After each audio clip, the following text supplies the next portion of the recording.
Hi മക്കളെ, ഇനി നമുക്ക് 24ാമത്തെ ക്വസ്റ്റ്യന്റെ ഡിസ്കഷനിലേക്ക് കിടക്കാം. സോ 24th ക്വസ്റ്റ്യൻ നമ്മളെ അരിത്തമെറ്റിക് സീക്വൻസ് അല്ലെങ്കിൽ സീക്വൻസ് ആൻഡ് സീരീസ് എന്ന ചാപ്റ്ററിലെ ഒരു ക്വസ്റ്റ്യൻ ആണ്. സോ ഈ ഒരു ടൈപ്പ് ക്വസ്റ്റ്യൻ ഒരുപാട് ഷിഫ്റ്റിൽ റിപ്പീറ്റ് ചെയ്ത ടൈപ്പ് ക്വസ്റ്റ്യൻ ആണ്. ഇവിടെ നിന്ന് വായിച്ചു നോക്കാം. ഇവിടെ പറഞ്ഞ കാര്യം എന്താ? 3, 7, 11, 15 എക്സെട്ര 403. അതൊരു എ പി ആണ് അല്ലേ. 3, 7, 11, 15 എക്സെട്ര എവിടെ വരിക? 403 ഒരു എ പി ആണ്. ആൻഡ് അടുത്ത എ പി ഇതാ 2, 5, 8, 11 എക്സെട്ര 404. 2, 5, 11 എക്സെട്ര എവിടെ വരിക? 404 ആണ്. B 2 arithmetic progressions. ഈ രണ്ട് പേരെന്താണ്? രണ്ട് അരിത്തമെറ്റിക് പ്രോഗ്രഷൻസ് ആണ്. നമുക്ക് കണ്ടറിയാം അല്ലെ. പിന്നെ എന്താ? then the sum of the common terms in them is equal to. അതായത് ഈ രണ്ട് എ പിക്കും കോമൺ ആയിട്ടുള്ള ടേംസുകൾ ഉണ്ടല്ലോ അല്ലെ, ആ ടേംസിന്റെ സമ്മ് കാണണം അല്ലെ. അതല്ല ക്വസ്റ്റ്യൻ, അതാണ് ക്വസ്റ്റ്യൻ പറയുന്ന കാര്യം. നിങ്ങൾ ഇവിടെ മനസ്സിലാക്കേണ്ട കാര്യം, ഇതേപോലെ രണ്ട് എ പി എല്ലായ്പ്പോഴും തരും. ആ രണ്ട് എ പിയിലും കോമൺ ആയിട്ടുള്ള ടേംസ് എല്ലായ്പ്പോഴും എ പിയിലായിരിക്കും. ഓക്കെ, എന്താണ്? ഈ രണ്ട് എ പിയുടെ കോമൺ ആയിട്ടുള്ള ടേംസ് എല്ലായ്പ്പോഴും എന്തായിരിക്കും? എ പിയിലായിരിക്കും അല്ലെ. ആ എ പിയുടെ സം ഫോർ ഫസ്റ്റ് ടേം എന്തായിരിക്കും? ഞാൻ പറഞ്ഞ കൺസെപ്റ്റ് ശ്രദ്ധിക്കുക. ഈ രണ്ട് എ പിയിലും കോമൺ ആയിട്ടുള്ള ടേംസിന്റെ സമ്മ് കാണണം നമുക്ക് അല്ലെ. അപ്പൊ അവിടെ പറഞ്ഞ കാര്യം എന്താ? രണ്ട് എ പിയിൽ കോമൺ ആയിട്ടുള്ള ടേംസുകളുടെ അല്ലെ ടേംസ് എന്ന് പറയാൻ എപ്പോഴും എന്തായിരിക്കും? എ പിയിലായിരിക്കും. അങ്ങനെയെങ്കിൽ രണ്ടിലും കോമൺ ആയിട്ടുള്ള ഫസ്റ്റ് ടേം ആരാ? ഫസ്റ്റ് ടേം 11 അല്ലേ. 11 ആണ് അല്ലെ. അവിടെ 11 രണ്ട് എ പിയിലും ഇല്ലേ. രണ്ടാമത്തെ ടേം ഏതായിരിക്കും? ഇവിടെ കോമൺ ആയിട്ടുള്ള രണ്ടാമത്തെ ടേം എന്തായിരിക്കും? അതിന് ഞാൻ ഈ എ പി ഇങ്ങനെ സ്ട്രൈറ്റ് ആയിട്ട് എഴുതി പോകേണ്ട ആവശ്യമുണ്ടോ? ആവശ്യമില്ല അല്ലെ. അതായത് കോമൺ ഡിഫറൻസ് നമുക്ക് ഈസി ആയിട്ട് കിട്ടും. എങ്ങനെയാണെന്ന് വെച്ചാൽ ഈ ഒരു എ പിയുടെ കോമൺ ഡിഫറൻസ് ആരാ? ഇത് 4 അല്ലേ, ഇത് 4 അല്ലേ, നമുക്കറിയാം 4 ആണ്. എടാ ഈ 4 ആണ്. ദെൻ ഈ എ പിയുടെ കോമൺ ഡിഫറൻസ് ആരാ? 3 അല്ലേ മക്കളെ അല്ലെ. ഫസ്റ്റ് എ പിയുടെ കോമൺ ഡിഫറൻസ് 4 ആണ്. സെക്കൻഡ് എ പിയുടെ കോമൺ ഡിഫറൻസ് 3 ആണ്. അങ്ങനെ ആയാൽ കോമൺ ആയിട്ടുള്ള എ പി ഉണ്ടല്ലോ, കോമൺ ആയിട്ടുള്ള ടേംസിന്റെ എ പി ഉണ്ടല്ലോ, അതിന്റെ കോമൺ ഡിഫറൻസ് ഇയാളുടെ എൽ സി എം ആയിരിക്കും. 4ന്റെയും 3ന്റെയും എൽ സി എം ആരാ? 12 അല്ലേ. അപ്പൊ കോമൺ ഡിഫറൻസ് അവിടെ എന്തായിരിക്കും? 12 ആയിരിക്കും. വളരെ ഇമ്പോർട്ടന്റ് ഐഡിയ കേട്ടോ. രണ്ട് എ പിയുടെ കോമൺ ടേംസ് ഒരു എ പിയിലാണ്.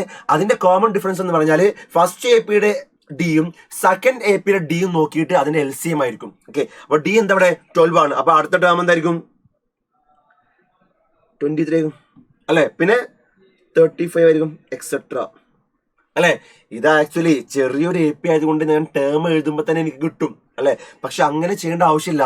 ചില ക്വസ്റ്റ്യൻ പേപ്പറിലൊക്കെ വലിയ നമ്പേഴ്സാണ് വരിക. അപ്പൊ എഴുതി പോകുമ്പോൾ എവിടെയാ വെച്ചാ കോമൺ ടേം കിട്ടുക നമുക്ക് അറിയൂല.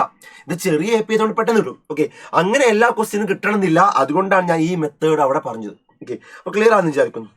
സോ അത് കിട്ടി അല്ലെ. ഇനി എന്താ പറഞ്ഞത്? സം ഓഫ് കോമൺ ടേംസ് കാണണം അല്ലെ. അതായത് ഈ ടേംസുകളുടെ സമ്മ് കാണണം. ആ സം ഓഫ് എൻ ടേംസ് കാണണം. ഇക്വേഷൻ എന്താ? n/2 × 2a + n-1 × d അല്ലേ. ആ ഇക്വേഷൻ അപ്ലൈ ചെയ്യണമെങ്കിൽ അവിടെ ആര് വേണം? n വേണ്ടേ? നമ്പർ ഓഫ് ടേംസ് വേണ്ടേ? ഇവിടെ നമ്പർ ഓഫ് ടേംസ് എങ്ങനെ കിട്ടാം? നമ്പർ ഓഫ് ടേംസ് എന്ന് പറഞ്ഞാല് എന്തായാലും ലാസ്റ്റ് ടേം 403 ചെറിയ ടേം ആവില്ലേ. കാരണം ഇവിടെ 403 മാക്സിമം വരിക. അപ്പൊ കോമൺ ടേം എന്ന് പറഞ്ഞാൽ 403 ചെറിയ നമ്പർ ആവില്ലേ? ആകും. അപ്പൊ ഞാൻ ചെയ്യേണ്ട കാര്യം എന്താ? nth ടേം, ഈ ഒരു എ പിയുടെ nth ടേം എന്ന് പറഞ്ഞാൽ എന്തായാലും എന്താണ്? 403 ചെറുതാണ്. ഇനി nth ടേം കാണുന്ന ഇക്വേഷൻ എന്താ? a + n-1 × d അല്ലേ. സോ എന്താണ്? a + n-1 × d എന്താണ്? 403 ചെറുതാണ്. സബ്സ്റ്റിറ്റ്യൂട്ട് എ ആരവിടെ? 11 അല്ലേ. സോ 11 + n-1 × d ആരവിടെ? 12 അല്ലേ. >= 403 ആണ്. ദെൻ 11 ഇങ്ങോട്ട് പോയാൽ എന്താവും? n-1 × 12 എന്താണ്? >= 403 - 11 അല്ലേ വരിക. അപ്പൊ എന്താ വരിക? n-1 × 12 >= 403 - 11 എന്താ വരിക? 3 - 1 2 ആണ്. ദെൻ 9 - 1 8 ആണ്. 382 വരും അല്ലെ. 382 ആണ് നമ്മുടെ ആ ഒരു വാല്യൂ വരിക. 382 അല്ല, 392 ആണ്. കാൽക്കുലേഷൻ മിസ്റ്റേക്ക് ആണ്. 11 ആണ്. അപ്പൊ 392 വരും അല്ല. അപ്പൊ എന്നിട്ട് n-1 × 12 എന്താ? >= 392. അപ്പൊ n-1 എന്താ? >= 392/12 അല്ലേ വരാ അല്ലെ. എടാ 392/12 ചെയ്താൽ ഏകദേശം കിട്ടുക എന്താ? n-1 is less than or equal 32 point something കിട്ടും. ഒന്നുമില്ലടാ, 392/12 നിങ്ങൾ ചെയ്യുക അല്ലെ. എന്താ ചെയ്യുക? 392/12 വേണമെങ്കിൽ ചെറുതാക്കുക, കട്ട് ചെയ്യുക, എന്തൊക്കെ ചെയ്താൽ ആൻസർ കിട്ടും 32 പോയിന്റ് സംതിങ് കിട്ടും. അപ്പൊ എന്താ ചെയ്താ? n is less than or equal to 33 point something അല്ലെ. അല്ലെ, n എന്ന് പറഞ്ഞാൽ less than or equal 33 point something ആയ എന്നിന്റെ വാല്യൂ എന്താ? 33 പോയിന്റ് സംതിങ്ങിലേക്കാൾ ചെറിയ വാല്യൂ എന്ന് പറഞ്ഞാൽ n എന്താ? 33 ആയിരിക്കും. സോ n എന്താ കിട്ടി? 33 കിട്ടി. So n is 33. അപ്പൊ എന്താണ്? സം ഓഫ് n ടേംസ് അല്ലേ കണ്ടത്? സം ഓഫ് n ടേംസ് എന്ന് പറഞ്ഞാൽ S33 എന്താ equation? n/2 33/2 2a + n-1 32d അല്ലേ വരിക അല്ലെ. എടാ ഇവിടെ 2 കട്ട് ചെയ്യുക, അപ്പൊ എന്ത് വരും? 33 × a + 16d അല്ലേ വരിക. ദാറ്റ് ഈക്വൽ ടു 33 × a ആരവിടെ? a എന്ന് പറഞ്ഞാൽ നമുക്കറിയാം 11 ആണ്, പ്ലസ് 16 × d ആരവിടെ? d നമുക്കറിയാം എത്രയാണ്? 12 ആണ്.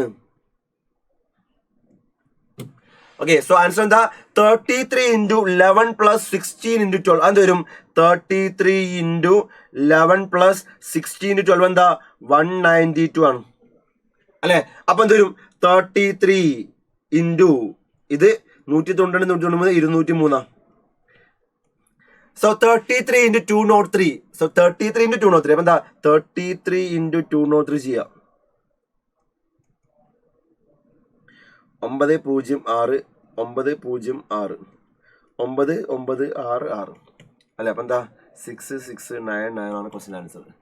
ഓക്കെ, അതാണ് ആ ക്വസ്റ്റ്യൻ്റെ ആൻസർ. വളരെ ഈസി ആയിട്ടുള്ള ക്വസ്റ്റ്യൻസ് ആണ്, വളരെ ബേസിക് ആയിട്ടുള്ള ഐഡിയ ആണ് നമ്മൾ ഇവിടെ യൂസ് ചെയ്യുക. എന്താണ് ഐഡിയ?